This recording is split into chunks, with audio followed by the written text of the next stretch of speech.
Hi నేను సతీష్.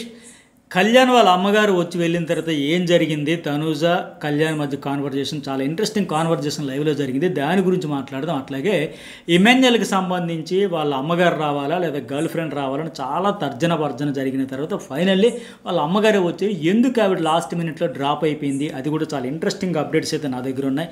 అవి కూడా మీతో ఈ వీడియోలో షేర్ చేసుకోబోతున్నాను. అట్లాగే బర్నీ ఇంకా రీతు చౌదరి వాళ్ళ అమ్మగారు వస్తే ఎలాంటి ఫీడ్బ్యాక్ ఇస్తారు, ఏమి రియాక్షన్ వస్తుందని చాలామంది ఆసక్తిగా ఎదురు చూశారు. ఇంతకీ వచ్చాక ఏం చెప్పారు, ఏం జరిగింది, ఈ అప్డేట్స్ అన్నీ ఈ వీడియోలో షేర్ చేసుకోబోతున్నా. వీడియో చూసే ముందు లైక్ చేయండి, అట్లాగే కామెంట్ కూడా పెట్టండి. ఏ టాపిక్ మీద అంటే తనూజకు సంబంధించి 60 నిమిషాలు ఇవ్వడం వల్ల ఆ 60 నిమిషాల్లో వాళ్ళ చిన్న పాప వల్ల కాస్త కోస్త ఫన్నో కాసేపు టైంపాస్ అయింది. మిగతా వాళ్ళ సిస్టర్కి తెలుగు రాక మనకి కన్నడ అర్థం కాక ఆ గంట సేపు కూడా మనం కన్నడ బిగ్ బాస్ చూసినట్టే అనిపించింది.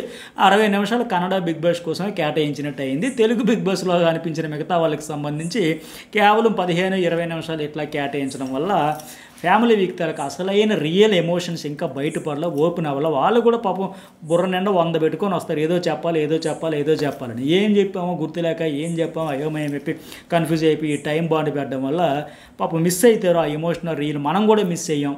ఇప్పుడు ఇంత టైము అడ్జస్ట్మెంట్ చేసేసి ఏం సాధిద్దామని గత 3 వారాల నుంచి మరి పిసనార్లా తయారాడు బిగ్ బాస్. అసలు షో అంటేనే కంటెంట్ వచ్చేదాని దగ్గర నామినేషన్ దగ్గర 5 నిమిషాలు, నామినేషన్ దగ్గర బజర్ మోగేలోపు కంప్లీట్ అయిపోవాలి. అలాగే ఫ్యామిలీ వీక్ సంబంధించి 15 నిమిషాలు 20 నిమిషాలు ఎంత కోత పెట్టి మధ్యాహ్నం 1:30 వరకు పడుకోబెట్టి సాయంత్రం 6:30కే దుప్పట ముసుగేసి అని చెబుతూ ఉంటే సీజన్కి ముసుగేసినట్టు ఉన్నారు. నాకు అనిపిస్తుంది, మీకు కూడా అట్లాగే అనిపిస్తూ కామెంట్ ఖచ్చితంగా పెట్టండి.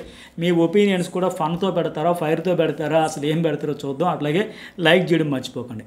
సరే, ఇక రీతు వాళ్ళ అమ్మగారు వస్తే బ్యాండ్ బాజా మోగుద్దేమో, రీతికి గట్టిగా మందలిస్తారేమో ఎక్కువ మందికి అనిపించింది. ఎందుకంటే గతంలో ఆవిడ ఆడియో మెసేజ్ వచ్చేటప్పుడు, అమ్మ నీ కోసం నువ్వు ఆడుకో, నువ్వు ఎవరి కోసమే ఆడడానికి వెళ్ళలేదు, ఎందుకు చెబితే నేను అర్థం చేసుకో, నువ్వు బాగా ఆడతావు, నీ కోసం నేను ఎంత కష్టపడ్డానో, నీ ప్రతి దశలో ప్రతి అడుగులో నీ వెనకుండి ప్రోత్సహించా, అవన్నీ ఎన్ని కష్టాలు పడ్డావో మర్చిపోయావా, అవన్నీ దృష్టిలో పెట్టుకో, నువ్వు బాగా ఆడుతావు, కానీ ఏం చెబుతున్నాడో ఎందుకు చెబుతానో అర్థం చేసుకుని ఆవిడ చాలా గట్టిగా చెప్పి బాధపడ్డారు. అట్లాగే నాగార్జున గారు కూడా టైంలో ఆవిడ ఏం చెప్తున్నారు, ఎందుకు చెబుతున్నారో అర్థమైందా అని చెప్పారు. ఈవిడ కూడా అర్థమైంది, బాగా కన్నీళ్ళు పెట్టుకుంది, కానీ ఈ చెవిని విని ఈ చెవిని విడిచిపెట్టేసింది.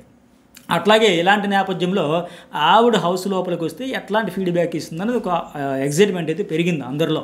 పైగా మాదిరి వచ్చేటప్పుడు వాళ్ళ అమ్మగారు నాకు ఫోన్ చేసి ఎందుకు చెబుతారో, వాళ్ళు మీ బాండ్ బాగుంది అనుకుంటే హ్యాపీ ఫీల్ అవుతారు కదా, వాళ్ళ అమ్మగారు రోజు ఏడుస్తున్నారు, బాధపడుతున్నారు, దూరంగా ఉండమని చెప్పమన్నారని ఆవిడ చెప్పింది. ఇలాంటి ఇన్పుట్స్ అందిన నేపథ్యంలో ఆవిడ వస్తే ఏం చెబుతారనేది క్యూరియాసిటీ ఆటోమేటిక్గా పెరిగింది కదా. అయితే ఆవిడ హౌస్లో అడిగిపెట్టి ఏం చెప్పారంటే, డైరెక్ట్గా డేమోన్కి దూరంగా ఉండు అని చెప్పలేక, అంటే నాకున్న అప్డేట్ ప్రకారం ఇమాన్యుయల్కి దగ్గరగా ఉండు అంటే, ఇమాన్యుయల్ ఈమె కలిపి గతంలో ఫ్యామిలీ ఫ్రెండ్స్ కదా, జబర్దస్త్ షోలు చేశారు, కామెడీ చేస్తారు, స్కిట్లు చేశారు, ఇవన్నీ. సో ఇమాన్యుయల్ దీని ఇది ఫన్న మిస్ అవుతుంది. సో ఆ డిమాండ్కి దూరంగా ఉండి డైరెక్ట్గా చెప్పలేక నీ గేమ్ నువ్వు వాడుకో, మళ్ళీ ఆ వాయిస్ మెసేజ్లు ఇచ్చినట్టుగా అట్లాగే చెప్పారంట. నీ గేమ్ నువ్వు వాడుకో, ఇమాన్యుయల్తో కామెడీ ఫన్ను ఆ ఎంటర్టైన్మెంటు ఆ జోష్ అది మిస్ అవుతుందమ్మా, ఎంటర్టైన్ చేయండి, ఇద్దరు స్కిట్లు చేశారు కదా, బాగా ఫన్నీగా ఉండేది మీ కాంబినేషన్, అది నాకు నచ్చింది. విజయ్ కాస్త నవ్వులు చూడాలనుకుంటున్న ఓ ఏడుపులు ఎరుపులు. నిన్న వాళ్ళ అమ్మగారు దివ్య వాళ్ళ అమ్మగారు చెప్పినట్టుగా అప్పుడే గొడవ పడతారు, నువ్వు ఆ మూలకి వెళ్తావు, అతడి మూలకి వెళ్తాడు, మళ్ళీ వెంటనే వస్తారు, మళ్ళీ కలుస్తారు, మళ్ళీ గొడవ పడతారు. అసలు మీరు హౌస్లో ఉన్నంతసేపు ఉంటారా, టాటా బై బై అని చెప్పేసి హౌస్లో ఎపిసోడ్ అయిపోయిన వెంటనే బిగ్ బాస్ అయిపోయిన వెంటనే వెళ్ళిపోతారని చాలా చక్కగా చెప్పారు కదా, మెజారిటీ ఆడియన్స్కి అదే ఫీలింగ్. అట్లా ఈ అరుపులు ఏడుపులు పెడబొబ్బులు కాకుండా ఆయనతో కాస్త సరదాగా ఫన్ను ఎంటర్టైన్మెంట్ ఇవన్నీ చేస్తే బాగుండేదని ఆవిడ ఇండైరెక్ట్గానే చెప్పారంట.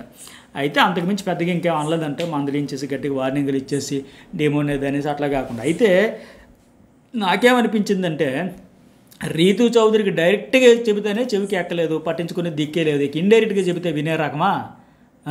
ఇంకా మనం లైవ్ కూడా చూస్తే డీమోన్ పవన్ వాళ్ళ అమ్మగారు వచ్చి వెళ్ళిపోయిన తర్వాత ఇంకా ఆయన మరింత ఉల్లాసంగా ఉత్సాహంగా మరి కొద్దిగా ఆ గోటు ముద్దలు చిన్న కానీ మరి పెద్ద ముద్దలే తినిపిస్తూ ఉన్నాడు. ఇట్లా వీళ్ళు అయితే మారరు అని నాకైతే అనిపించింది. అంత బాగుంది. అది ఇంకేమైతే ఇలాగే మనం కంటిన్యూ చేద్దామని మాదిరిగా. సరే, రెండో అప్డేట్ ఏంటంటే, బర్నీకి వాళ్ళ అమ్మాయికి బర్నీ గారు కూతురుని చూసాం కదా, ప్రోమోలో వచ్చింది కదా, ఫైనల్లో ఆవిడే ఫైనల్ అయ్యింది. మనకు వచ్చిన అప్డేట్ ప్రకారం అటు ఇటు అయ్యారు, కూతురా కొడుక, మరి ఆయనకి కూతురులా ఇద్దరు కొడుకు తెలియదు, నాకు తెలిసినంత కొడుకు అందరూ ఫైనల్ ఆవిడ వచ్చింది చూసారు కదా. ఎమోషనల్గా ఉండబోతుంది. ఎందుకంటే ఆయన హౌస్లోకి మళ్ళీ రీఎంట్రీ ఇచ్చిన తర్వాత ఆ రిబ్స్ దెబ్బ తగలడం, హాస్పిటల్కి వెళ్ళడం, హాస్పిటల్కి వెళ్ళి వచ్చిన తర్వాత మళ్ళీ ఫ్యామిలీ మెంబర్స్ అందరూ ఇదే కదా కలవడం, ఆటోమేటిక్గా ఆందోళన ఉంటుంది, ఏమైంది, ఎట్లా ఉంది, జాగ్రత్త అని చెప్పేసి ఆ కూతురు అల్లాడిపోవడం, ఇదంతా కంప్లీట్గా ప్యూర్లీ ఎమోషనల్గా ఉండబోతుంది. ఇక మూడో కంటెస్టెంట్ ఎవరు? ఇమాన్యుయల్కి సంబంధించి ఫస్ట్ మదర్ అనుకున్నారు, తర్వాత లాస్ట్ మినిట్లో క్యాన్సిల్ అయ్యి ఆ గర్ల్ ఫ్రెండ్ అనుకున్నారు. గతంలో అతను కూడా చెప్పేటప్పుడు అవునా ఇలాంటి లవ్ స్టోరీ ఉందా, ఆవిడ విదేశాలకు వెళ్ళాలనుకున్నది ఆగిపోయింది అన్నప్పుడు ఫుల్ ఎమోషన్ అయ్యారు. ఆ వారం నాగార్జున వచ్చి కూడా హార్ట్ టచింగ్గా ఏం చెప్పారు కదా. ఆ తర్వాత మళ్ళీ లేటెస్ట్గా గౌరవ్ పవర్ కోసం వాయిస్ మెసేజ్ వస్తుంది, ఆ పవర్ నువ్వు తీసుకుంటే వాడేస్తా అంటే గౌరవ్కి చెప్పకుండా వాడుకున్నాడని ఆయన బాగా హర్ట్ అయిపోయి ఆ రోజు కూడా ఆవిడ వాయిస్ మెసేజ్ విన్నాం మనం. నాన్నలు సంథింగ్ సంబోధించి ఇట్లా నువ్వు బాగా ఆడుతున్నావు, ఎక్కువ ఆలోచించక, నీకోసం వెయిట్ చేస్తా, కప్పు తీసుకురావాలి, సోన్ ఆవిడ ఆడియో మెసేజ్ అయితే వచ్చింది కదా. ఇలా 2 సార్లు కూడా మంచి హైప్ వచ్చింది, ఎలివేషన్ అయితే వచ్చింది.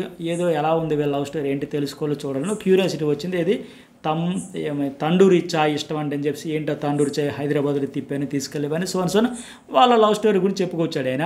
ఇలాంటి నేపథ్యంలో ఆవిడే వస్తే బాగుంటుందని కూడా ఒక ప్లాన్ చేశారు. అప్పుడు ఆ 2 సందర్భాల్లో 3 సందర్భాలు ఆవిడ ప్రస్తావన వచ్చిన ప్రతిసారి కూడా హైప్ వస్తుంది కదా అని చెప్పేసి. ఇట్లాంటి నేపథ్యంలో ఫస్ట్ ఏంటి ఆమెను ఎక్కడికి తీసుకురావాలి, వీకెండ్ ఫ్యామిలీ మెంబరు ఒక సెలబ్రిటీ ఎవరు వస్తారు కదా అప్పుడు అక్కడికి తీసుకొద్దామా అని ఒక చర్చ అయితే జరిగిందంట మనకున్న ఇన్ఫర్మేషన్ ప్రకారం. లేదు హౌస్లోకి పంపిస్తే ఎట్లా ఉంటుంది, ఇమాన్యుయల్ వాళ్ళ అమ్మగారు కాకుండా సడన్ సర్ప్రైజ్ అన్నట్టుగా హైప్ వేరే లెవెల్ ఉంటుందని చెప్పి గత సీజన్లో కూడా మీకు గుర్తుందా కానీ గురించి పూర్తిగా ఎందుకు కానీ వాళ్ళలో ఎవరినైనా ఒకరు ఆయన లోపల ఉండేటప్పుడు ఆయనకి సంబంధించి వాళ్ళు తీసుకొస్తే బాగుంటుంది అని ఇట్లా డిస్కషన్ జరిగిందంటే ఒకసారి బ్లాస్ట్ అయితే బాగా హైప్ వస్తుంది, టీఆర్పీ మాత మోగుద్ది ఇట్లా. సో మళ్ళీ ఏంటి స్టేజ్ మీదకి ఇమాన్యుయల్ బ్రదర్ డానియల్ అట్లాగే ఈమెను తీసుకురావాలనుకున్నారంట. ఫస్ట్ మదర్ అనుకున్నారు, తర్వాత ఫైనల్గా ఇప్పుడు తిప్పి ఈవిడ హౌస్లోకి పంపాలనే ఫిక్స్ అయ్యారు. ఆవిడ కూడా రెడీ అయింది. కానీ మళ్ళీ ఆలోచించి ఈ ఫినాలకి దగ్గర అవుతున్న దశలో అపోనెంట్ కంటెస్టెంట్స్ తాలూకు వాళ్ళు కొద్దిగా ఎక్కువగా ఫోకస్ పెడతారు. ఇంకా అఫీషియల్గా ఫ్యామిలీ మెంబర్ కాలేదు కదా, ఇలాంటప్పుడు హౌస్లోకి వస్తే ఇది ఫ్యామిలీ వీక్ కదా అని ఏమాత్రం సొంత దొరికినా దొరకపోయినా నెగిటివ్ చేస్తారేమో అని ఆఖరి నిమిషంలో ఆమెను క్యాన్సిల్ చేసేసి వాళ్ళ అమ్మగారు వస్తున్నారు. అయితే ఆమె నుంచి ఒక లెటరు అట్లాగే ఒక ఎంగేజ్మెంట్ రింగ్ ఏదో సంథింగ్ ఆవిడకి సంబంధించి ఇమాన్యుయల్కి ఆవిడ నుంచి వాళ్ళ అమ్మగారు ద్వారా పంపిస్తారంట. మరి లెటర్ మాత్రమే మనకు చూపిస్తారా, ఎంగేజ్మెంట్ రింగ్ కూడా తీసుకొచ్చేస్తారా ఏంటో కానీ సంథింగ్ ఎట్లా అయితే ప్లాన్ చేస్తున్నారు. ఆవిడ కూడా ఎందుకులే ఇప్పుడు ఎక్స్పోజ్ అవ్వడం, తర్వాత ఎప్పుడైనా మంచి సందర్భం చూసుకుని అందరికి పరిచయం అవ్వచ్చిన మాదిరిగా అది క్యాన్సిల్ అయింది, వాళ్ళ అమ్మగారే వస్తున్నారు. ఇది లేటెస్ట్ అప్డేట్. వాళ్ళ అమ్మగారు అయితే హౌస్లోకి ఎంట్రీ ఇచ్చారు. ఇక దీంతో పాటు ఏంటంటే కళ్యాణ్ వాళ్ళ అమ్మగారు అని చెప్పాను కదా, లైవ్లో నిన్న చూపించేశారు కదా, అది వాళ్ళ అమ్మగారు వచ్చారు. మదర్కి ఏమో తనూజ సారీ చీర అయితే పెట్టింది, వెరీ ఇన్నోసెంట్ అని కూడా చెప్పింది. కళ్యాణ్ కూడా ఏంటంటే అప్పుడు చెప్పాడు కదా, నేను హాస్టల్లో ఉన్నా, అందరికీ ఫోన్ వచ్చేది, నాకు ఫోన్ వచ్చేది కాదు, నేను ఆ వార్డెన్ దగ్గర కూర్చొని ఎదురు చూసేవాడిని, బాగా ఏడ్చాడు, ఎమోషన్ అయిపోయాడు కదా. పైగా ఫ్యామిలీ వీక్, నాకు అవసరం లేదంటే మాట్లాడుతూ ఉండడంతో వాళ్ళ అమ్మగారు వచ్చి బాగా ఎమోషనల్ అయిపోయారు. ఆవిడ ఉన్న కొద్ది సమయమైనా 14 నిమిషాలు కదా వాళ్ళకి వచ్చింది, ఆవిడ ఎమోషన్ అయ్యి చెప్పారు, మేము చిన్నప్పుడు కావాలని హాస్టల్లో వదిలేయలేదమ్మా, అప్పుడు మా పరిస్థితులు బాగోలేక తప్పని పరిస్థితుల్లో ఉంచామని ఎమోషన్ అయ్యారు. అయితే వీళ్ళ కాన్వర్జేషన్, వీళ్ళ ఫ్యామిలీ లైఫ్, వీళ్ళు ఇక్కడ మాట్లాడుతున్నది, కళ్యాణ్ ఆ రోజు రియాక్ట్ అయ్యింది, ఈరోజు వాళ్ళ అమ్మగారు వచ్చి రియాక్ట్ అయింది, అంతా చూసిన తర్వాత నాకేమనిపించిందంటే సాధారణంగా ఉత్తరాంధ్ర జిల్లాలో విశాఖపట్నం, శ్రీకాకుళం, విజయనగరం జిల్లాలతో పాటు అక్కడ తెలంగాణలో కానీ చాలా పల్లెటూరులో ఈ వెనుకబడ్డ ప్రాంతాల్లో పేదరికం ఎక్కువ కనుక ఆ ప్రాంతాల్లో దాదాపు 100 మందిలో 60-70 మంది పిల్లలు చిన్నప్పటి నుంచి హాస్టల్స్ అనేది సర్వసాధారణం. BC hostels, SC ST hostels ఇట్లా, లేదంటే AP residential schools, Navodaya schools, Sainik schools. మీలో కూడా చాలామంది చదివే ఉంటుంటారు, ఎంతమంది చదువుకుంటారో కామెంట్ కూడా పెట్టండి.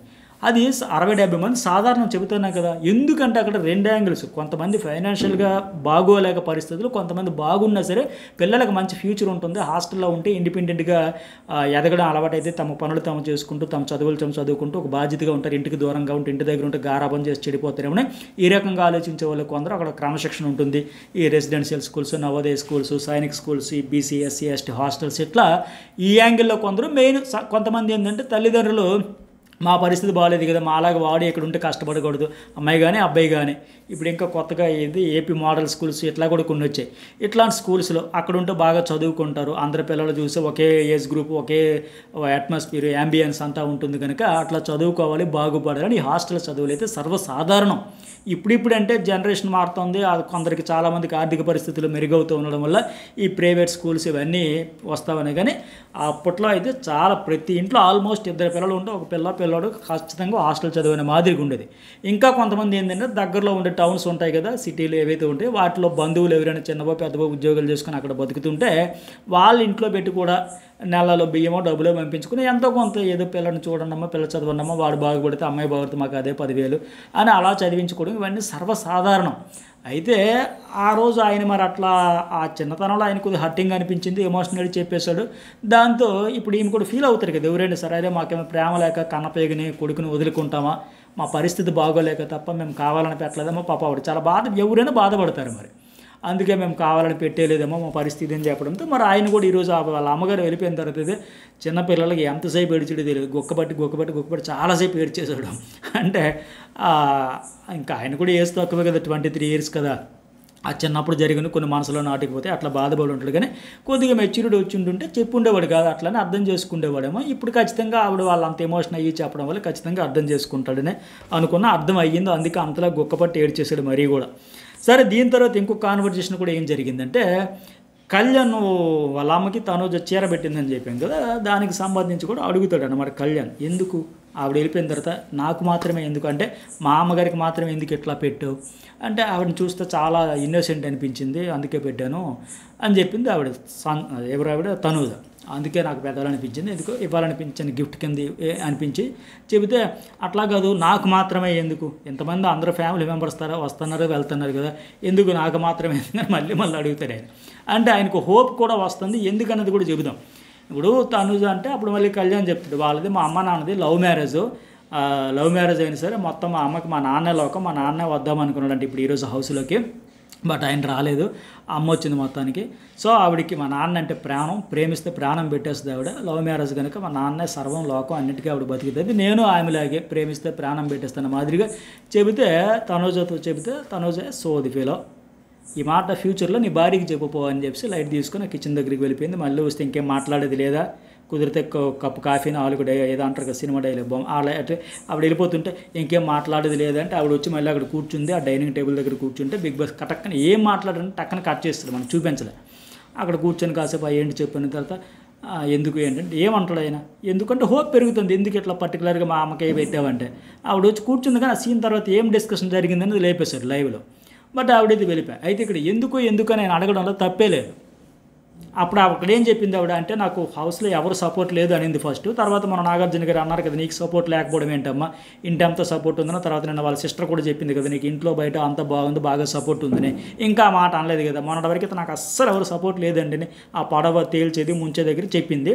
నాగార్జున గారు అందరూ చెప్పిన తర్వాత కనువిప్పు కలిగింది కనుక ఫస్ట్ ఆ మాట అనేది, నాకు ఎవరు సపోర్ట్ లేరు, నువ్వు మాత్రమే ఉన్నావని. తర్వాత వెంటనే మళ్ళీ ఏమంటారు దాన్ని సరిదిద్దుకొని అంటే అందరూ ఉన్నారు, కానీ నువ్వు ఫస్ట్ నుంచి నువ్వు నన్ను అర్థం చేసుకుని సపోర్ట్ చేస్తూ వచ్చావు కదా, అందుకే మీ అమ్మగారికి ఇవ్వాలనిపించింది ఇచ్చాను అని చెప్పింది.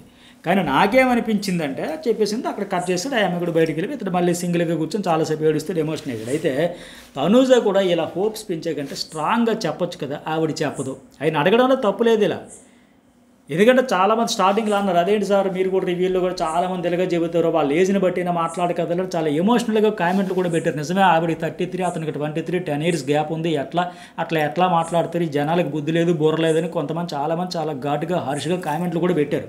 బట్ ఆవిడ ఇప్పుడైనా ఇక్కడ చెప్పొచ్చు కదా, ఇప్పుడు ఎందుకు ఇట్లా ఈ చీర పెట్టడం ఇవంతా. అందుకే ఆయనకి నాకు మాత్రమే ఎందుకు, మా అమ్మది ప్రేమ పెళ్ళి కాబట్టి ఆవిడ ప్రేమిస్తే ప్రాణం పెట్టింది మా నాన్నకి, నేను ఆ టైప్ అంటే ఫ్యూచర్లో మీ ఆవిడకి చెప్పుకెళ్ళేవని అని చెప్పి ఆవిడ కూడా సోదిఫీల్ అనుకుని వెళ్ళిపోయి. ఇవన్నీ చూస్తే ఆమె గట్టిగా ఖచ్చితంగా చెప్పింది లేదు. ఇప్పుడు ఇలా పెట్టడం వల్ల ఆయన కూడా హోప్స్ పెంచుకొని అడగడంలో తప్పులేదు అనిపించింది.